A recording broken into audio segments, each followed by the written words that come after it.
Today's gospel is from John chapter 20, verses 19 through 31. And it's a story we're pretty familiar with. It's when the apostles were gathered in the upper room and Thomas was missing. And when the apostles told him when he came back that they had seen Jesus, he didn't believe. And he said, all right, well, I'm going to be able to touch him, see him, put my hands in his wounds, and then I'll believe. And, you know, that's the reason why he got the name or the nickname Doubting Thomas. And I kind of feel like maybe that was not exactly who he was. First of all the apostles were gathered in the upper room. The door was locked. They were petrified. They saw their king be killed, and they were afraid. Maybe they were next. Thomas wasn't there. Maybe Thomas was the only brave one. Maybe he was the one out there trying to figure out what went wrong and still proclaim the name of his Lord and Savior. I don't know, but I kind of feel like Thomas maybe was given a bad rap.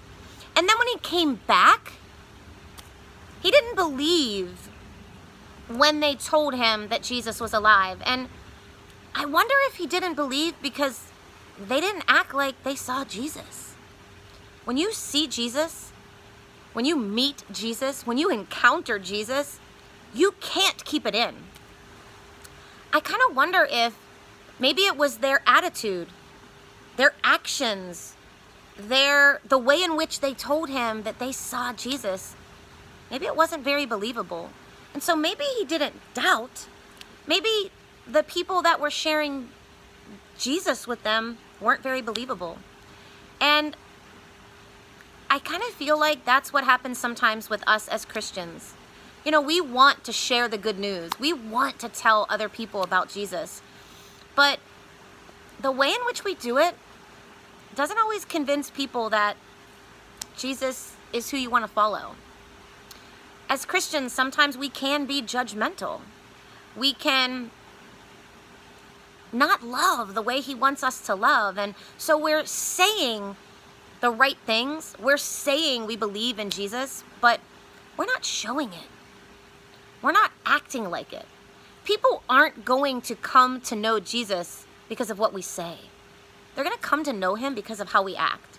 They're going to see something in us that's going to make them say, I want that too. She's going through something big right now. She is struggling. She is suffering. But she still has joy and she still has hope. She says she gets that from Jesus. I want that too. They need to see in us the change that Jesus has been for us. They need to see that in our thoughts, in our words, in our actions, in all of us. So that it's not just hearing us say Jesus has changed us or that we believe in Jesus. It's seeing it. It's witnessing it in the way in which we talk, the way in which we respond to people, the way in which we act. So I don't really know if Thomas was doubting. Maybe he was. I think he was doubting that they really did see Jesus because I think that he didn't see in them the response that he expected when they said they saw Jesus.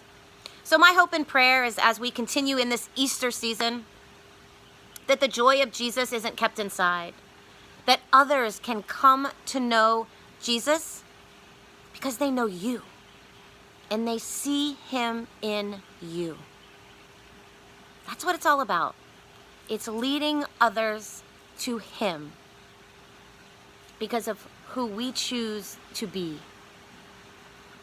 how we choose to allow him to use us as instruments of his love and his mercy and his kindness and his forgiveness.